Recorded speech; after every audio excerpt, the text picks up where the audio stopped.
Thank you, President Kufor, ministers, our host, and distinguished guests. I'm truly honored to join you this evening to help kick off this important conference to discuss how we can tap the power of agriculture to help the world's poorest families lead healthier and more productive lives. I'm struck by what a wide range of dedicated professionals, from plant scientists to policymakers, we have assembled here.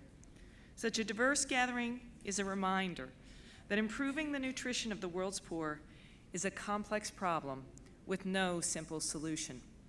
Decisively combating undernutrition will require contributions from the fields of agriculture, health, water and sanitation, education, and social protection.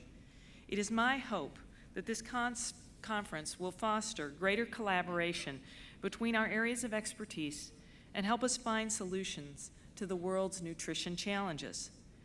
While agriculture alone cannot defeat undernutrition, at the Bill and Melinda Gates Foundation, we believe agriculture can play a bigger role than it has been in improving the diets of the world's poorest families. 3/4 of the world's poorest people get their food and income by farming small plots of land.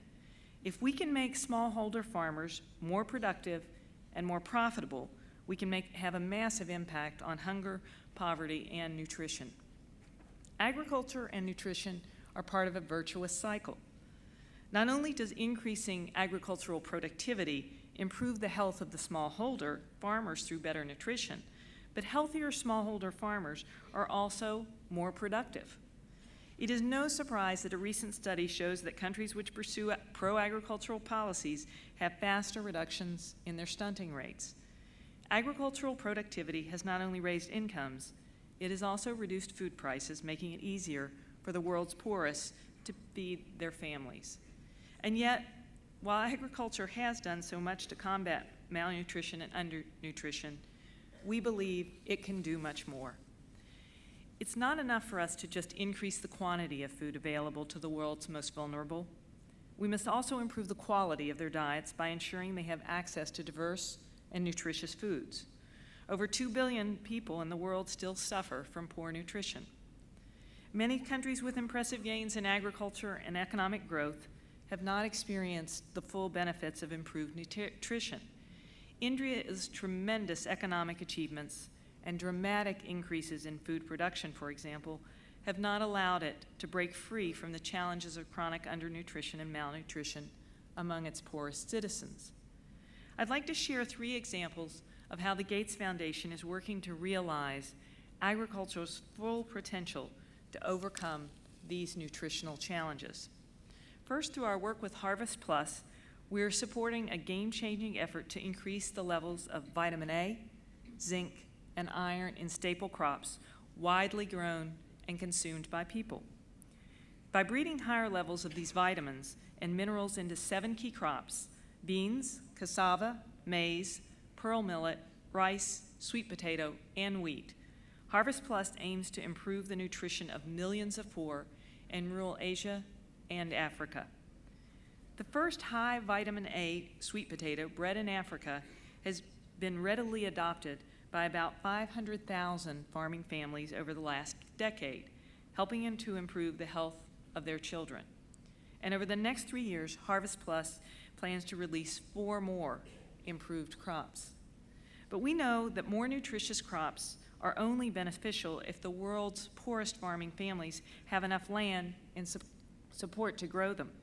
And that's why we're working with RDI, an organization securing land rights for the world's poorest families, to give women farmers access to land and training to help them grow nutritious foods to feed their families.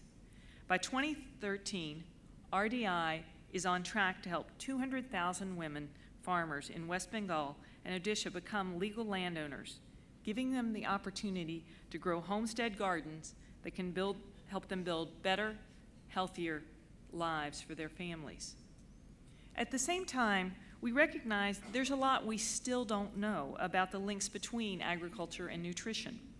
To better understand why high levels of malnutrition in India persist despite sustained economic and agricultural growth, we have teamed up with IFPRI to explore the links between agriculture and nutrition.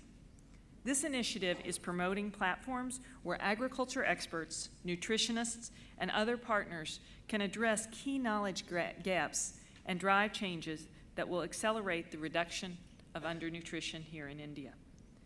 Too often, even within our own foundation, we have not taken advantage of the linkage between our fields. Agricultural scientists and nutritionists have traditionally worked apart, but it's our belief that these sectors have a lot to learn from each other if we are to reach the common goal of improving nutrition. Cooperation must start with a conversation.